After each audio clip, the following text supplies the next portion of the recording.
In the autumn of 1966, a state highway crew breaking ground for a new interstate outside Ashford, Kentucky, stumbled upon something that would haunt them for the rest of their lives. 17 feet beneath the red clay soil, wrapped in rotted linen, and arranged in a perfect circle were the remains of 9 children. Their ages ranged from infancy to perhaps 12 years old.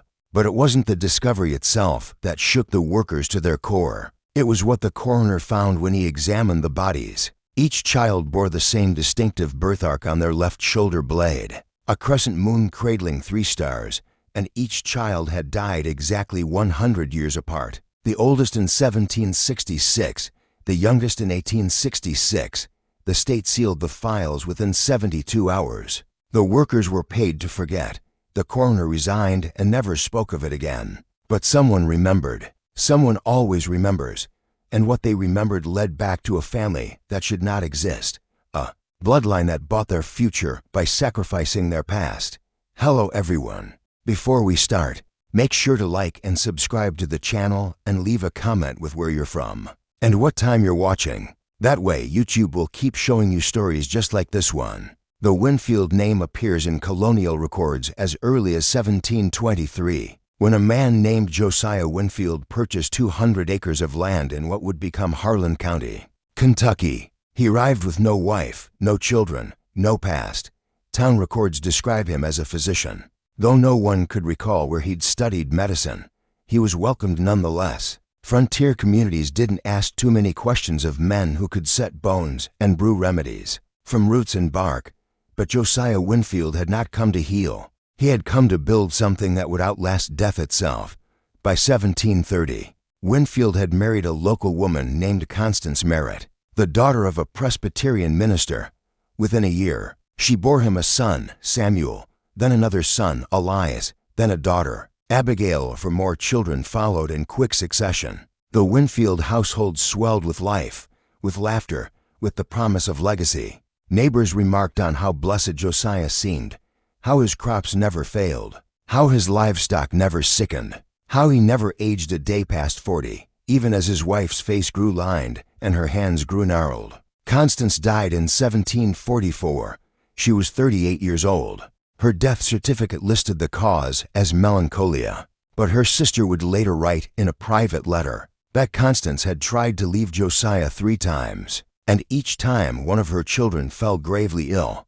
The last time she packed a bag and made it as far as the property line before her youngest daughter collapsed in convulsions. Constance returned. The child recovered. Constance never tried to leave again. Josiah remarried within 6 months. His new wife, a widow named Prudence Hale, brought no children of her own. She gave Josiah 3 more before she just succumbed to melancholia in 1751. He remarried again, and again. Each wife bore him children. Each wife died young, and through it all, Josiah Winfield did not age, did not falter, did not slow. By 1760, he had fathered 19 children across for marriages, and that was when the first sacrifice was made.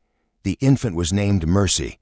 She was born in the winter of 1766 to Josiah's 4th wife, a woman named Eliza Thorne. The birth was difficult. Eliza hemorrhaged for 3 days before she finally passed, leaving the newborn in the care of Josiah's older children. Mercy lived for exactly 6 weeks. The town record states she died of fever, but there was no fever that winter, no epidemic, no sickness sweeping through the county. Just one infant wrapped in linen, buried in the dead of night on Winfield land, far from the family plot where the wives were laid to rest. Josiah's eldest son, Samuel, was 26 years old when Mercy died.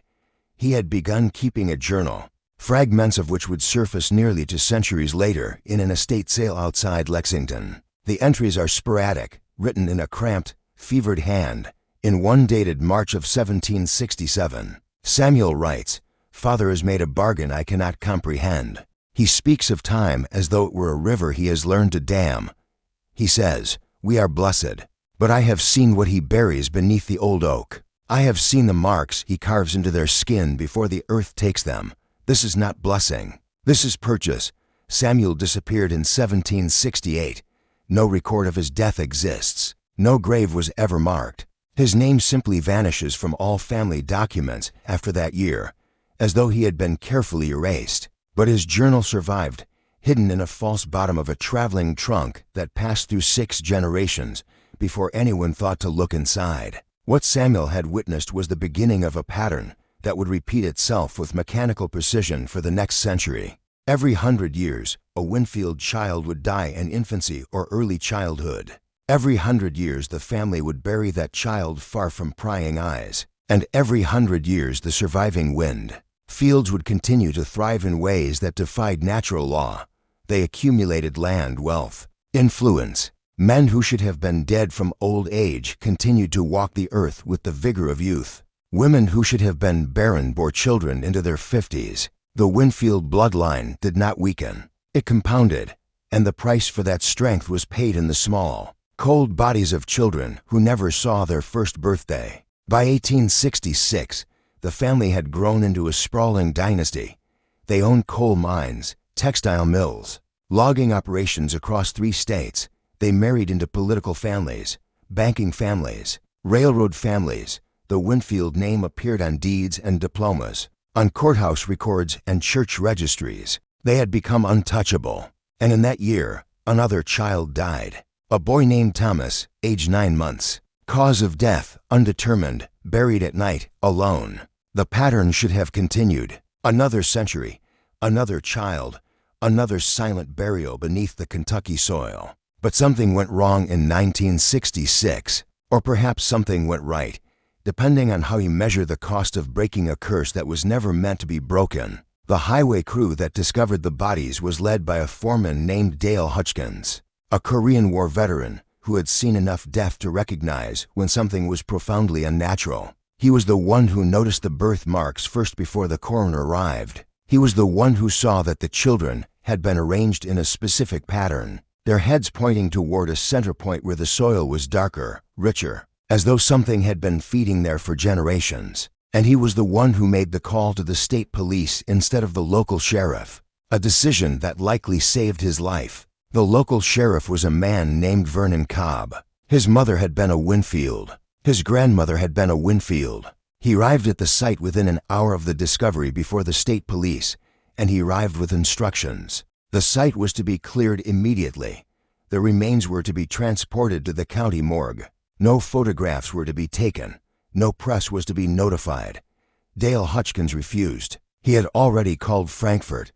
The state was already sending investigators. Sheriff Cobb stood at the edge of that excavation site for nearly 20 minutes, staring down at the circle of bones. And then he walked back to his cruiser and drove away. He resigned his position 3 days later and moved to Florida.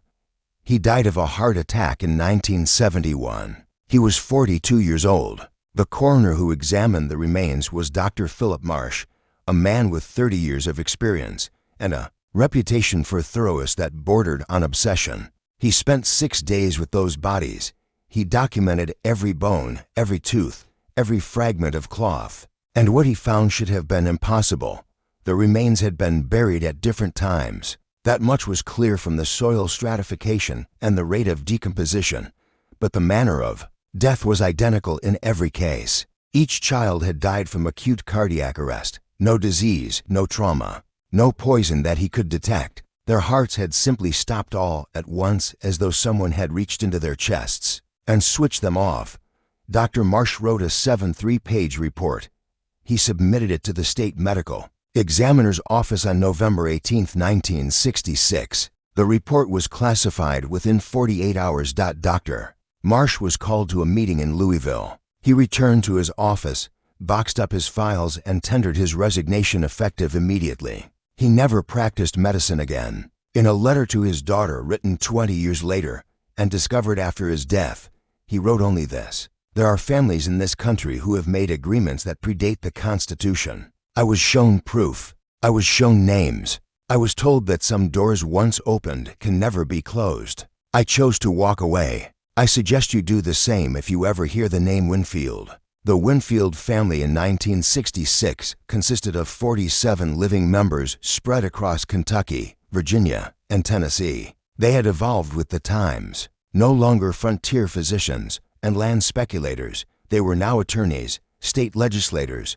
university administrators, and hospital board directors. They owned radio stations and insurance companies. They funded scholarships and historical societies. They were by all appearances pillars of their communities, respected, admired, above suspicion. But the discovery of those 9 bodies threatened to unravel 2.5 centuries of carefully maintained silence. And so the family did what families like theirs have always done when their secrets claw their way to the surface. They applied pressure. They called in favors. They reminded certain people of certain obligations that had been inherited along with land titles and trust funds. Within 3 weeks of the discovery, the highway project was rude.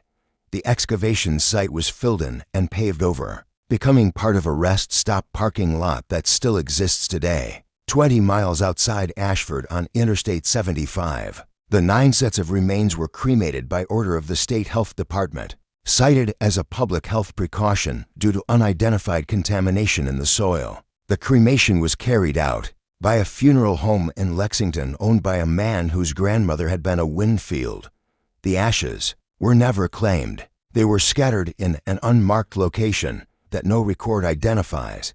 Dale Hutchins, the foreman who had made the initial discovery, received a settlement from the State Highway Department in January of 1967.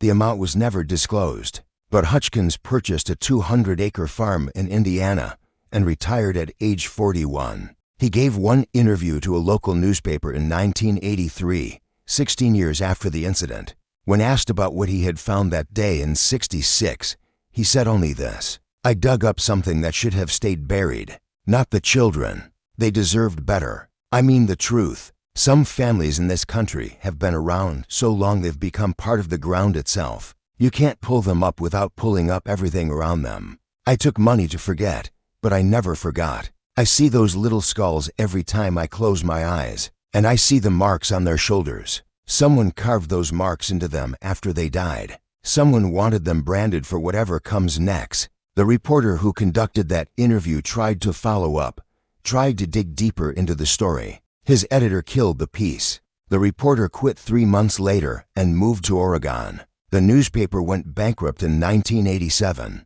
The building that housed it was purchased by a development company. The company's largest investor was a trust controlled by the Winfield Family Foundation. The question that haunted Dr. Marsh, that drove Dale Hutchins to take money and disappear, that caused a sheriff to abandon his career and flee to another state, was not simply what had happened to those children. It was why. What kind of bargain requires the death of a child every 100 years? What kind of power is worth that price? And perhaps most disturbing of all, who or what was collecting? The answer lies in documents that were never meant to survive. In 1841, a clerk named Tobias Wren worked in the Harlan County Courthouse. He was responsible for copying land deeds and birth records into the official ledgers. Tobias was also a meticulous man with an interest in genealogy and local history. He kept private notebooks where he tracked family lines, recorded odd patterns, noted discrepancies between official records and local gossip. These notebooks were discovered in 1998 in the basement of a demolished building in Harlem. They had been sealed in a tin box and hidden behind a false wall. In one entry from October of 1842, Tobias writes about a conversation he overheard between 2 elderly women at the general store. One of them was describing a memory from her childhood in the late 1700s. She spoke of a traveling preacher who had come through the county, a man who claimed he could read the future in a person's bloodline. He had stopped at the Winfield property and spent 3 days there. When he left, he was carrying a leather satchel that the woman swore had not been with him when he arrived. She remembered because her father, who worked as a hired hand for the Winfields, had helped load the preacher's wagon. Her father told her the satchel was heavy, far heavier than leather, and paper should be, and it made a sound when it shifted. Not a rustle, a whisper. The preacher's name, according to Tobias Wren's notes, was Silas Corwin. No birth record exists for anyone by that name, no death record either. But the name appears in fragmentary references across multiple counties in Kentucky and Virginia between 1750 and 1820. Always described as a preacher, always traveling, always stopping at the homes of families who seemed to prosper after his visits, and always leaving with something he had not brought. If you're still watching, you're already braver than most. Tell us in the comments, what would you have done if this was your bloodline? In Samuel Winfield's journal, the one discovered in that traveling trunk, there's an entry from April of 1767 that describes a ritual his father performed on the night of the spring equinox. Samuel writes that Josiah gathered the entire family in a clearing on their property, a place where the trees grew in a circle and nothing would grow inside that circle, not even grass. Josiah stood at the center and spoke words Samuel did not recognize, words that made his teeth ache and his vision blur. Then Josiah cut his own palm and let the blood drip onto the barren ground. He said that the land had been given a taste of their bloodline, and every 100 years it would hunger again. And if they fed it, they would never know what, never know sickness, never know the weakness that brings all men low. After 1966, something fundamental changed within the Winfield family. The pattern that had sustained them for 243 years had been interrupted. The 9 children had been exhumed, cremated, scattered. The ritual site had been paved over. Whatever agreement Josiah Winfield had made in 1766 no longer held the same power, and the family began to decay from within. The first sign came in 1968. Marcus Winfield, a state representative and one of the family's most prominent members, suffered a stroke at age 52. He survived, but his left side remained paralyzed. His mind remained sharp enough to recognize what was happening. He withdrew from public life. In 1970, his wife left him. She filed for divorce, citing irreconcilable differences. But in a deposition that was sealed by court order, she testified that Marcus had become obsessed with family genealogy. He spent hours poring over old documents, calculating dates, counting deaths. He had filled an entire room with papers covered in frantic handwriting. He kept saying the same thing over and over. We owe 9 more. We owe 9 more. The account is not balanced. By 1975, 6 members of the Winfield family had died of various illnesses: cancer, heart disease, kidney failure, natural causes, by all medical standards. But for a family that had experienced almost no natural deaths in over 2 centuries, it was an apocalypse. The younger generation began to fracture. Some changed their names, some moved to distant states, and cut all contact. Some refused to have children, terrified of passing on whatever corruption ran through their blood. In 1982, a woman named Catherine Winfield Holbrook published a book under a pseudonym. The book was titled The Price of Prosperity: Hidden Costs in American Family Dynasties. It was marketed as historical fiction. It told the story of a fictional family called the Winfields who made a bargain with something ancient that lived in the land itself, something that predated European settlement, something that had its own understanding of debt and payment. The book sold poorly and went out of print within 2 years. But those who read it carefully noticed that every date, every death, every detail matched the true history of the Winfield family, with only the names changed. Catherine Winfield Holbrook died in 1988. She was 53 years old. The death certificate listed pneumonia as the cause, but her neighbor, a retired nurse, would later tell investigators that Catherine had wasted away over the course of 6 months, losing weight and strength as though something was draining her from the inside. The neighbor said Catherine had told her near the end that she had broken a silence she should have kept, that there were agreements older than law, and breaking them came with consequences. That did not care about good intentions. The Winfield family today exists in fragments. They still own property. They still hold positions of minor influence. But the dynasty that once seemed immortal has been reduced to something ordinary, something mortal. They age now. They sicken. They die. And every member of that family who remains knows exactly what they lost and exactly what they paid to have it in the first place. In 2003, a graduate student at the University of Kentucky named Jennifer Rollins was researching Appalachian folklore for her thesis. She had obtained access to the archives of the Kentucky Historical Society, and in a box of miscellaneous documents from Harlan County, she found something that should not have existed. It was a photocopy of a photocopy, degraded and barely legible, but unmistakable in its content. It was a page from Dr. Philip Marsh's original autopsy report from 1966, the page that detailed the birthmarks found on each of the 9 children. Jennifer Rollins made copies of the document and began to investigate. She tracked down Dale Hutchkins's son in Indiana. She found a niece of Dr. Marsh in North Carolina. She even located the reporter who had interviewed Hutchkins in 1983. She compiled everything into a draft thesis chapter titled The Winfield Phenomenon, Ritual Sacrifice, and Family Legacy in Rural Kentucky. Her faculty advisor read the chapter and called her into his office. He told her the chapter could not be included. He told her that certain families had legal resources that extended beyond what a graduate student could afford to fight. He told her to choose another topic. Jennifer Rollins refused. She submitted the full thesis in May of 2004. It was rejected by her committee, not for lack of scholarship, not for poor methodology, but for what they called unsubstantiated allegations against living individuals. Jennifer appealed. The appeal was denied. She left the university without her degree. The last known record of her is a social media post from 2009 where she mentioned she was still researching the Winfield family and had found new evidence. She has not posted since. Multiple attempts to locate her have been unsuccessful, but the documents she copied are still out there, circulating in small circles passed between researchers and amateur historians who understand that some stories are actively suppressed, not because they are false, but because they are true. The rest stop on Interstate 75 still exists. Travelers stop there every day unaware that they are standing on ground where 9 children were buried in a circle. Their hearts stopped by something that expected payment and received it for over 100 years. The Winfield family has never issued a public statement about the events of 1966. They have never acknowledged the existence of the buried children. They have never explained why their family thrived with such unnatural consistency for so long, or why that consistency ended so abruptly.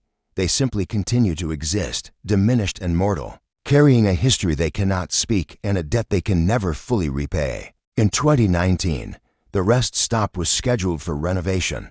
During preliminary excavation, workers reported finding fragments of what appeared to be very old bone, buried far deeper than the parking lot foundation. The work was halted for 3 days.